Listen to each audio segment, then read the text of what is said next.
Hello, everyone. I'm Katie Kudlapur, and welcome back to Hocking Valley Community Hospital's 55 Ways to a Better Me. I am happy to be here today with my friend and client, Jerry Swank. I'll get right to presenting him and his story. As the month of October, he began his health journey 2 years ago. And in light of November being Diabetes Awareness Month, I'm just excited for him to share his story of hope by changing his habits, just one thing at a time, and just his quality of life, how that's changed. And we hope to just encourage you in this month of October as we start to get in cooler weather, sweater weather, as they say, and think about just our different healthy habits. So I'd like to introduce Jerry and just take it away there, and let's hear about you, Jerry. Thank you, Katie. As you mentioned, a couple of years ago, I was fortunate enough to know you and decide after seeing that you were helping some other people lose some weight, and I made the decision to talk to you about weight. I've been a diabetic for about 17 years, and I was insulin dependent. I was on about 15 pills a day for assorted different ailments and this, that, and the other. And I wasn't having a good quality of life. I was just under 380 pounds 2 years ago, and couldn't hardly do anything. I had trouble working. I had trouble walking. Things weren't doing well. And my idea was, if I just lose a little bit of weight, try to feel better. And I saw I know one gentleman at church, and you and I go to church together, that had lost like 40 pounds. And I was just amazed that someone could lose, that much weight. And if I lost that much weight, how much better would I feel? And I talked to my doctors. I talked to especially my endocrinologists who'd been telling me for years, you need to lose weight, get your A1C down, you need to move more. And of course, as you're heavy, the heavier you are, the less you move, the heavier you get. And it's a struggle because you don't feel like moving. And once you and I talked, and once I started a health program that included changing my nutrition, one of the things I asked my doctor was, because I was injecting insulin 5 and 6 times a day into my stomach. I had 3 different types of insulin. I had, like I said, 15 different pills. And I asked my doctor, I said, well, what do I do to adjust this insulin if I lose weight? And he says, well, one of them I took once a week rather. One of them I took morning and night, and one of them I took with every meal. And so one with every meal will adjust itself because you check your blood sugar and you adjust that routinely. The morning and night, he says, if your blood sugar comes down, I was at 70 units of Levemir in the morning and 90 units of Levemir at night. He said, take 10 units off the nighttime. The second or third day, I cut the nighttime in half because my blood sugars had started falling so rapidly, especially my morning blood sugars. And I started sending the numbers to my doctor almost daily. And within 2 weeks, I started a program on October the 4th. By October the 20th, I quit taking any insulin. I notified my doctor, and I just kept reducing, and my numbers kept falling. And I stopped taking insulin. I was still on metformin twice a day. but I wasn't injecting myself 5 or 6 times a day. And the short version is my energy levels started going up. So I started moving more. And as I started moving more, I saw my weight loss coming, going down, or my weight going down. And in talking to my doctors, I slowly started eliminating some of those meds. Today, I take one blood pressure pill. So I've gone from 15 pills to one blood pressure pill and no injections. And someone that's not doing those kinds of things, and I know a lot of people that are on a lot of medicines. If you're not doing that, you can't realize how freeing it is to get away from all of those, because all of them have side effects. And we don't even know perhaps all of the different interactions amongst all of those medicines. And I just feel so much better now. So far, I've lost about 165 pounds. Mm. I've gone from a 5X shirt to an XL shirt. I've lost 24 inches around my waist. 2 years ago, we took our kids to the Columbus Zoo for the night lights, and they pushed me around the wheelchair. And this past December, we took the kids to the Columbus Zoo for the night lights, and my 5-year-old grandson and I chased each other running to the zoo. So it's such a difference. And your mental state changes so much more as well. When you hurt and feel bad and worry about dying all the time, your mental state's not good. And if you start getting healthier and you start enjoying life again, mentally you come up, and it's freeing to be able to do that. One of my things I told you, Katie, 2 years ago, I spent most of my life riding horses, and I'd gotten so heavy that I made the joke. I said, I don't think I could call Anheuser-Busch for a loaner and be able to go for a horseback ride. And I wanted to lose enough weight in a year that my birthday's in November, that by my birthday, I'd be able to get on a horse again. And last year in November, I got on a horse again.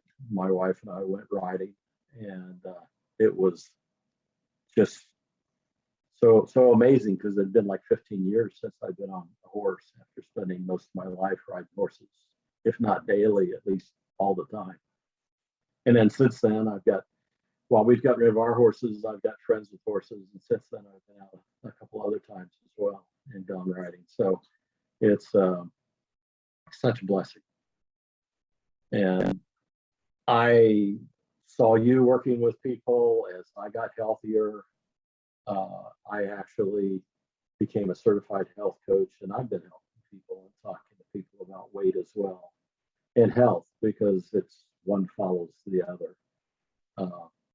If we can get some of that weight off, we can hopefully get healthier, in both mind and body. Yes. And Jerry, your results may not be typical in life, but you had a real desire, you had a real focus on wanting to improve your quality of life, and to be able to do things with your wife and with your family, and to get on a horse again. And that seemed to really drive you to improve your habits in a variety of areas.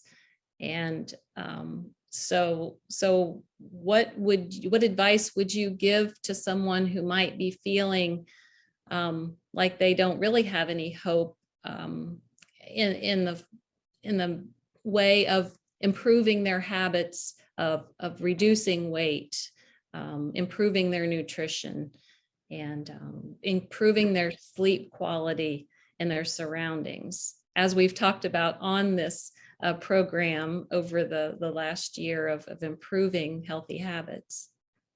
Well, what I've been telling people is you have to have a desire to make a change. If you don't have a desire to make a change, you won't make a change.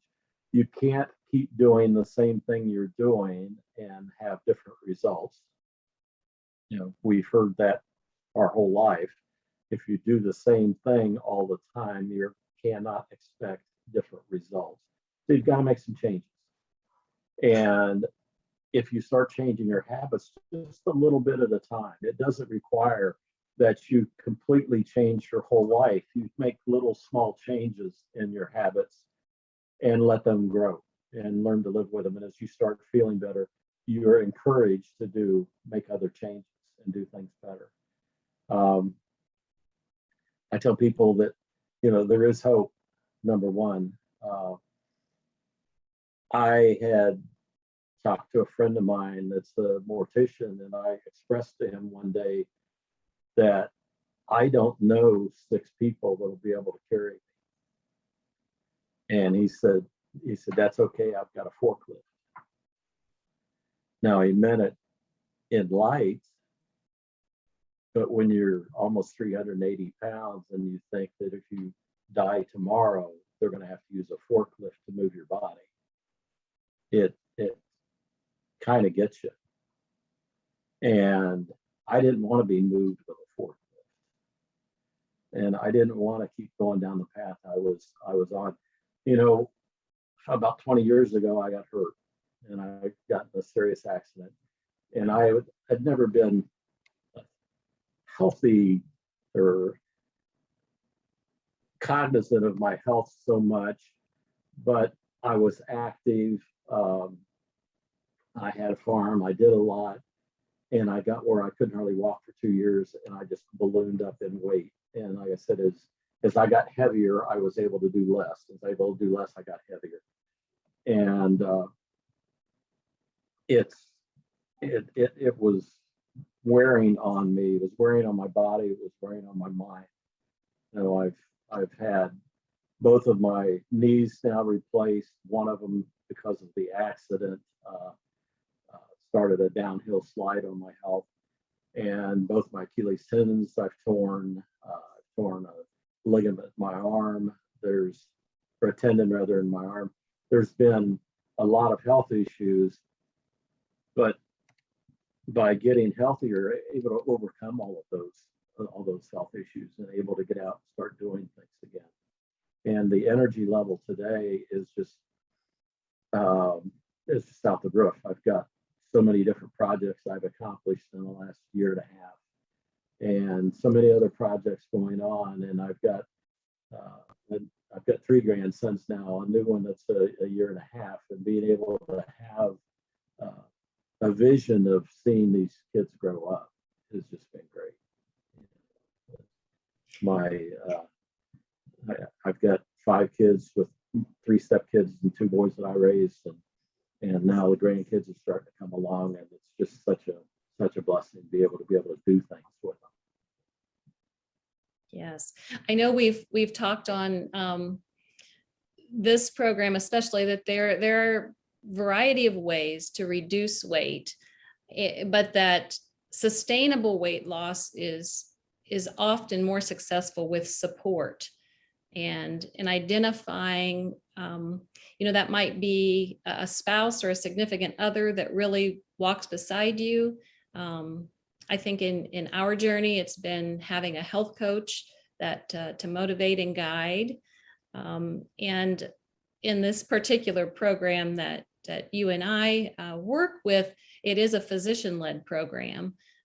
So our providers are important in being a part of our journey.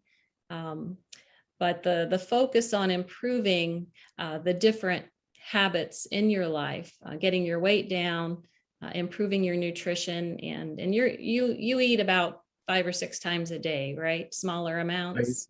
Yeah, 6 times a day. And a few years ago, talking to someone the other day, I said just a few years ago, I was taking 2-liter bottles of Mountain Dew to work every day. Mm. And I drink about a gallon of water. I don't drink any pop. I drink about a gallon of water a day. But I do eat 6 times a day. Every 2.5, 3 hours, I have a small meal, and keeps my energy levels up. It keeps me from being hungry. It helps me to focus on my little journey of losing a little bit of weight and feeling better, and and then being able to help other people and talk to people about what they want to do. And like you said, a program that's I've learned so much, educationally, reading books. Like I say, we have participate in a physician-led program and reading some of the books that doctor's written, working with you and having a health coach that's there all the time or any time that I need someone, having community support, and there's community support available both with friends locally as well as friends across the country with the internet now. So, yeah. And you said without your diabetic medicine now, your blood sugars remain stable? My blood sugar, I haven't had, let's see, October 20th of 19, I took my last insulin shot. February of 20, I took my last metformin. And my blood sugar, about 3 weeks ago, I was at the doctor and I was 5.6. Your A1C was 5.6. A1C of 5.6. So I'm in the normal range on A1C with no medication for almost 2 years. It's amazing. And I was up as high as 11 for an A1C. Oh, okay. So I was struggling to keep it between 7 and 8. Yeah. And with type 2 diabetes, like you had, is often brought back into control with weight control. Weight, being overweight, contributes greatly to driving blood sugar up with type 2 diabetes, of course. Well, weight and learning how to eat healthier. I mean, even as a type 2 diabetic, and even with all the medication and with all of the shots all the time, I would still have a cookie or a cupcake or this, and I ate a lot of bread, and I would tell myself, well, I'll just have one cookie this week and it won't make an effect. And it does make an effect. And until you learn and decide that my health is worth more than that cookie, you can make some changes. You have to decide to make those little small changes and change those. And I don't eat all that stuff. I eat healthier now, and I watch what I eat. I eat a lot of vegetables. My wife used to make vegetables, and I ate meat, potatoes, and bread, and that was it. I didn't want any of the vegetables and stuff. And now I look forward to the vegetables. There's a lot of different vegetables that we eat that I would never even touch or try. And some of them I eat daily. So it's been quite the change, and quite the learning experience. So it sounds like you have really freed your mind, helped to improve your mind health as well as your physical health in this journey. Oh, absolutely. And it's not that it's necessarily easy, and it's not that you do it 100% correct all the time.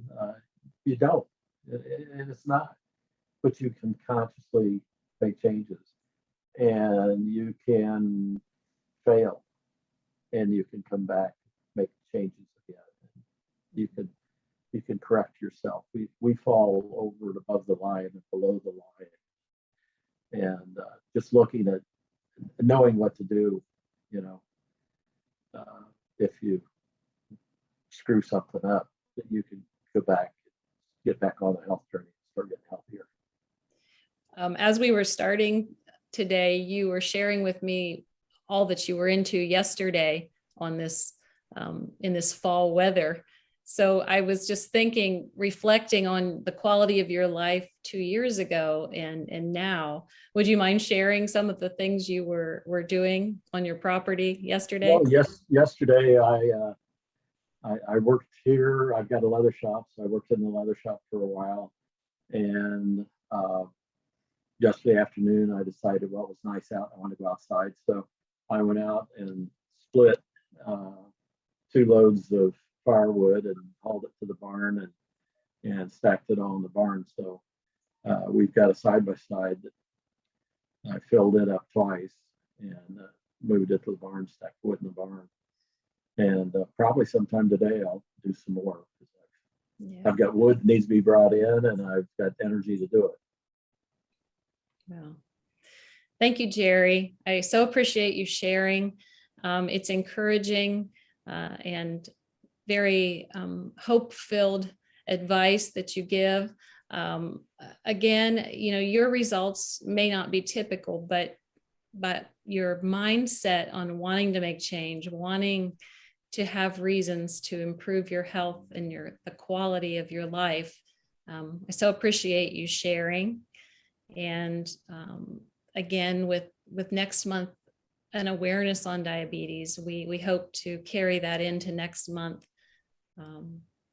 So I appreciate you being here, and I just thank everyone for listening. And if you are in a place of wanting more information, you certainly know where to reach out. So have a great October, and I'll see you next month. Thank you, everyone. Bye. Bye-bye.